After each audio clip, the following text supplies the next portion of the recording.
talk about a money healing brand for women that helps them cut through the crap that holds them back on the Impact Brand Doctor podcast with Rich Kozak. Check out these rich strategy nuggets that you can use right now. This is the Brand Doctor podcast with Rich Kozak, where we positively uplift brands with straight talk you can trust. Are you challenged with needing clarity for your brand? Are you stuck at the starting gate to the next level of your brand and maybe the gate's locked? You bring your vision and your challenges right here to the Brand Doctor podcast. Today, we are lifting up the brand journey of Dr. Amanda Barrientez. She is the founder of the brand NFA Money. She'll tell you about that. She is an Amazon #1 international best-selling author. She's a speaker to organization. She is a paid speaker and does workshops when she does paid speaking. It's cool. I love that. She is a money magnifier, a money multiplier. The woman is a money healer for men and women who are ready. Welcome, Dr. Amanda. I love to be here with the Brand Doctor. And she loves to talk about money. So what do you have fun doing right now? Talking about money all day long. I love helping people get into their zone of genius. And my zone of genius is helping people inspire, transform, and empower their money mindset. And so when I get to do that all day long, I am in heaven. What is it about money mindset that people, even the people who are ready, don't get, that they need a money mindset or need a different money mindset or maybe a more effective money mindset? What is it they don't get? You know, I think it's fascinating that we are awash in money all day long. We interact with money every single day. It's one of the things that stresses us out. And yet we never stop to think, just like you're saying, hey, do I need a money mindset makeover? Is my money mindset helping me or hurting me? Most people just go with the flow of what they're experiencing already and think there's no way to change it. And so for me, when I, went on my journey from food stamps to six figures, I realized, anyone can learn to be a money master. And it doesn't matter what level of money you're at, whether you're making zero or millions, you have money blocks and you need a mindset revamp so that you can enjoy the process of making money. No, not everyone has been from food stamps to millions. You say it with such ease, but it took some learning and some overcoming probably limited beliefs and overcoming internal programming and reprogramming. And so give us your story so that we have that as perspective before I ask you about what's been challenging and what still is challenging about your brand. Yeah. My entrepreneurial journey and money-making journey started when I was on the floor crying one night. So I had left my 15-year marriage having an affair and my next relationship wasn't working. So my boyfriend had moved all of his stuff out of the basement. And so here I was crying. I'd spent the day on Craigslist looking for houses and I couldn't afford anything. I had 3 kids in grad school, already on food stamps and working extra jobs while I was working my way through grad school.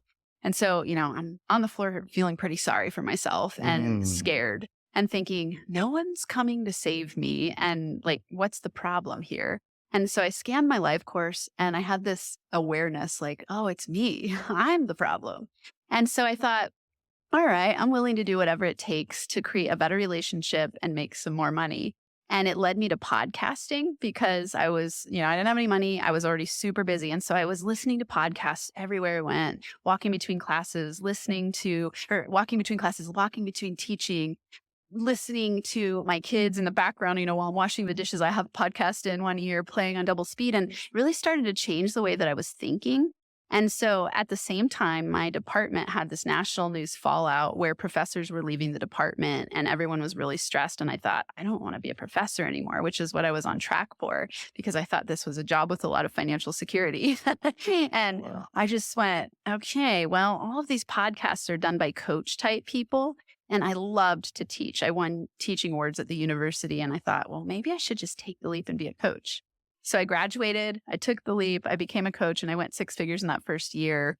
And in that journey, I learned everything I could about mindset. And I started to teach all of my clients about mastering their mindset. And I watched the most amazing things happen in my own life and in their lives. And so ever since then, it's just been my quest to learn every single thing I can about unconscious blocks that are keeping us held back, that affect, I would say our money reality, but really it's our fulfillment and our feelings of joy and our experience of abundance. Because originally I thought money would solve everything, and it doesn't, like, Yeah, I think many of us who've done a fair amount of self-development work realize if you're a jerk and you make a lot of money, you're really just a bigger jerk with lots of money, It's like, yeah. you got to do the internal work. Wow. So let's talk about the brand. What as you created the brand and moved it forward, what were the challenges that you needed to overcome in branding in the beginning? And then we'll bring it current and talk about now. In the beginning, I'd say I had what I call now scattered brand identity. It was like creating too many things and all over the place. And I had no idea what I was doing. And I had a lot of imposter syndrome and also a lot of inspiration. It's like this mania that goes along with it. I couldn't sleep at night, so excited. And I didn't know what I was doing at all. And especially coming from an academic background, coming into, all of a sudden I've got to learn how to write copy. I didn't even know what that was. I was writing dissertation, and you're making the longest sentences you can possibly create that are, just such a different world. And so marketing and branding to me was so foreign and exciting, but I would say it took me years to get good at. I'm in my 5th year of business now, and I feel like I'm finally getting to where I'm like, yes, I have a solid brand identity. And it took a while. And so I'd say staying on course to what the long-term inspiration is and staying in my zone of genius and then realigning the brand around that was something that was very hard for me to learn. Well, it's not natural. And there are very few teachers of branding. There are a lot of sellers, either marketing services use the word branding to sell what they do, but they couldn't make a brand come alive if they had to, because they're not trained to do that. And they don't really know, they just use it to sell. Or people who sell branding often use entrancing language to reemphasize how they're unique and they're special, and you don't know what they know. Yeah. Enough said. So you're sitting with the brand doctor who speaks straight talk. We don't use jargon here, and we call a spade a spade. It's like, look, people don't know how branding works. If they knew that when you want to touch others' lives, it all comes from inside you. It's totally authentic to you. And there's a process to do that, which my book is coming out talking about 7 steps to ensure your brand impacts people's lives in the world. Then they would know, but they don't because they don't get taught. So for many of us, creating brands, on our first business job is trial and error and what works. And if we do things that feel authentic, then chances are, if the real us is coming through, we'll be more successful than if people smell disingenuousness when we speak. Yeah. You know what I mean? They contrive totally. phrases and goofy stuff, and people go, it's kind of cute. But Yeah. But yeah, so you've chosen to be very authentic, I noticed. Yes, I have. So let's talk about the challenges today. You help a lot of people. I heard you earlier when you were speaking, talking about different groups. There are groups of women, but also men who are at the kind of the starting point, and there are ones that have been really successful, and they still have blocks, and they have a different language and different needs and different problems. But then you're also a paid speaker. And so these are different types of audiences. Is that part of I'm not going to use the word struggle. Is that part of the challenge of, are you challenged by that? Do you want some? I would love tips on that. Yeah, that is something that's been, it's interesting because when I started, it was like very broad, and then I narrowed. And now I would say it's more that I've expanded my skill set and probably my confidence. In the beginning of my business, I wouldn't have felt confident to get on a huge stage and speak. Now, absolutely love it. And so those are different audiences, but it's the same message.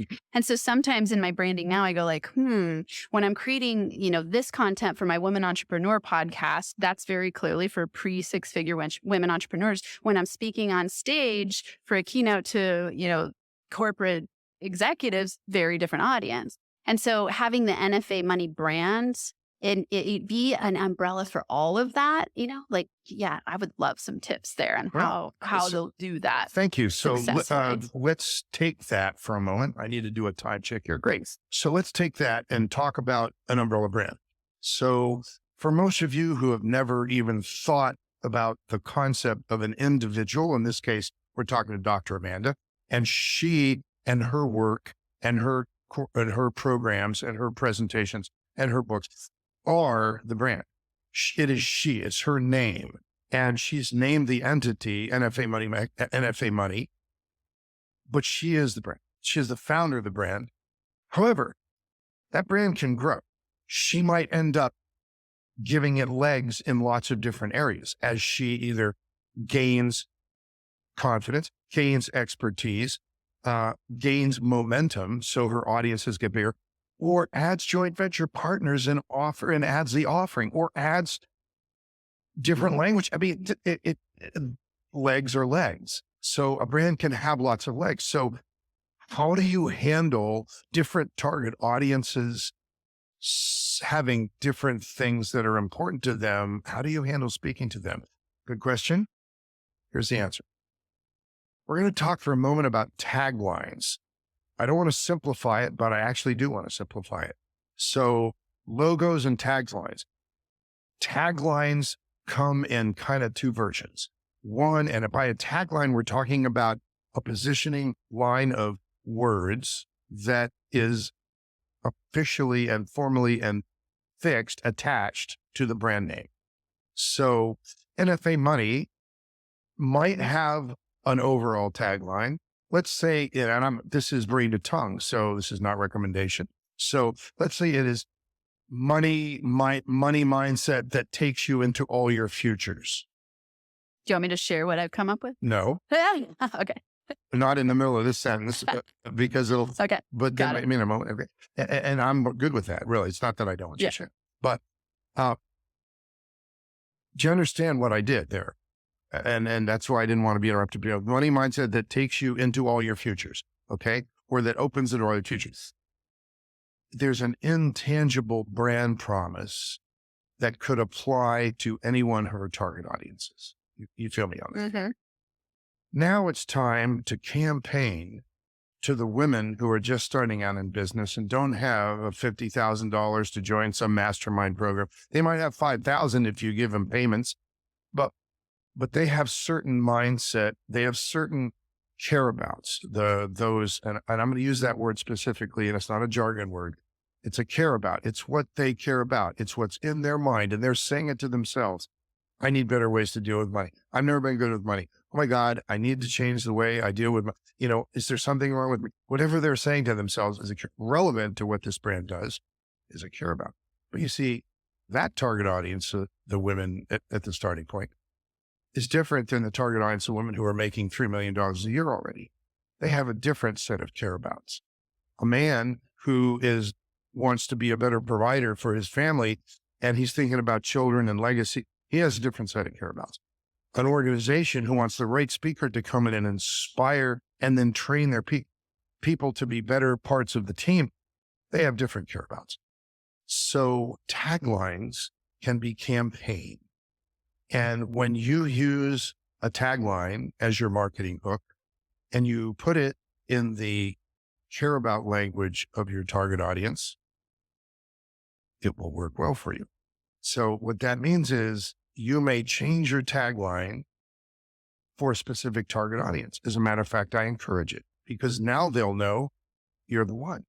Now they'll know you're speaking their language. So the campaign, you don't send the campaign to everybody, you send it to them. So you put it where they are. Yeah. And you maybe you're announcing a program. Send the program, you name the program for what they want, and you put pictures of the people you want in the program on the promotion. It's like you target it for that target audience and use a tagline under your logo that's for them. Okay.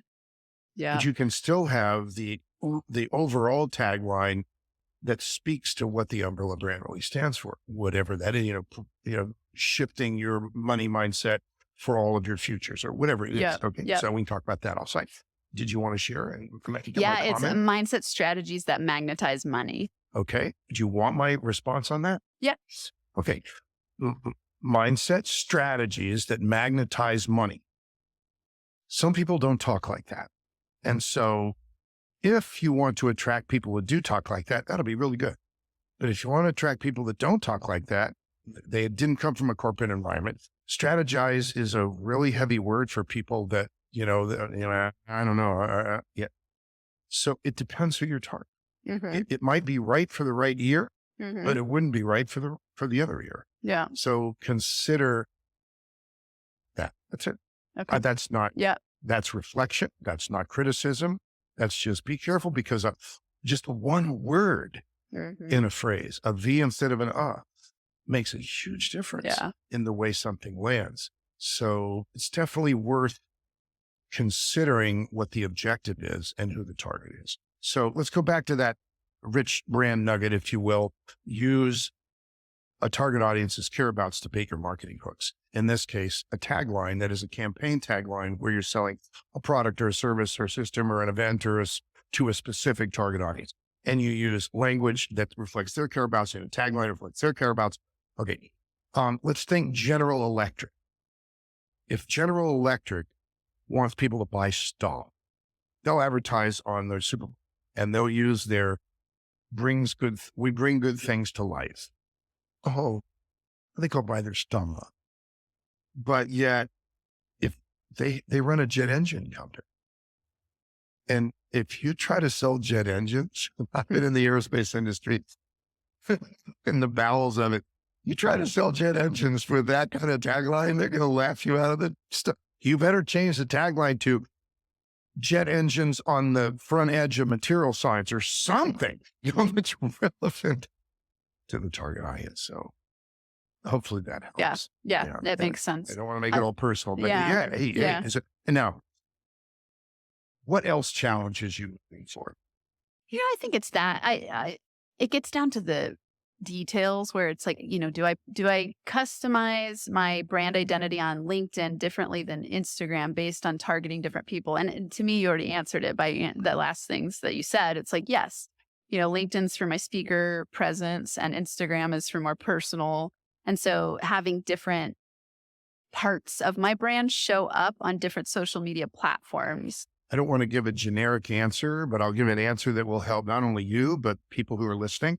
So you, as a paid speaker, speaking to an organization that paid you money to make sure you deliver something that either entertains or informs or inspires or uses their key messages, because you probably sit down with them and say, what key messages are you trying to get to your people? Because I'll bake them into right? Yeah. So that's a different you than the you that's in front of the women who are just starting out in their business and they need a different money mindset. This is a different person. Yeah. I mean, it's the same person, but you know what I'm saying? Yeah. So if you're looking for those organization people and they're on LinkedIn, what you put on LinkedIn is speaker, Dr. Lynn. Yeah. Because that's what you are to them. Yeah. The speaker, Dr. Amanda, raises these points, has these expertises. People come away with book curve in it, and offers a workshop that helps your people to it's like, and it's speaker document. Oh, speaker doc. It's one of the spokes of your umbrella brand. Yeah. It's okay. Makes sense. It's okay. And people will self-qualify. Okay. So if you are selling a mastermind and you say Dr. Amanda's mastermind for $1 million businesses, if you're looking to invest your $50,000 in a powerful mastermind, those ladies that can't afford $50,000 will take themselves out of that, but they'll aspire someday higher. Yeah. So you keep Planting the language, seeds. but what you don't do is dance on the piano. Oh, if you can only have this much money, we do these. But you know what? If you have more money, we do. Oh, and you know what? We speak. All right, never do that. Never dance on the piano. Okay, it's a mistake. Yeah. Yeah. Yeah. So keep it compartmentalized so that it's a spoke to the umbrella, and people get it, and they all fit together. If they all look different, you've made a mistake. Recognizability is the fourth thing that makes a brand come alive. So make sure there's a consistency across the board of how it looks. Market, the way the logo looks, the way the signature looks in the same place. If it's all over the map and it's different all the time and the colors change, it's like you have fallen into the trap of whatever, inconsistency. Yeah. Scattered brand identity. Confusion. Yeah. Yeah. And we do that to ourselves or we don't. Okay. And we get a choice. We have talked about the journey of Dr. Amanda Barrientez, who is the founder of NFA Money. She is a money healer, speaker, author, Amazon #1 bestseller author, speaker to organizations, and she runs workshops. Book this woman to come to speak to your organization. We've talked about the importance of using, of when you have different target audiences, using language that relates to them when you promote to them. Even customizing a campaign tagline that goes along with your logo, but realizing that there's power in creating a tagline for the umbrella brand moving forward, that has a baked in intangible brand promise that make people go, ooh, yeah, I need that. I want that. And then all the other things your brand does falls under it. And they go, oh yeah, that fits. It's powerful. That's a rich strategy nugget that I want you to take to the bank and write that down right now. So this is the Brand Doctor podcast. And from my heart to yours, I want you to follow the Brand Doctor podcast and subscribe, because you can go to the other episodes and hear rich strategy nuggets and action items that you can write down and use right now. And remember, now is the time to define the brand you will become. This is Rich Kozak.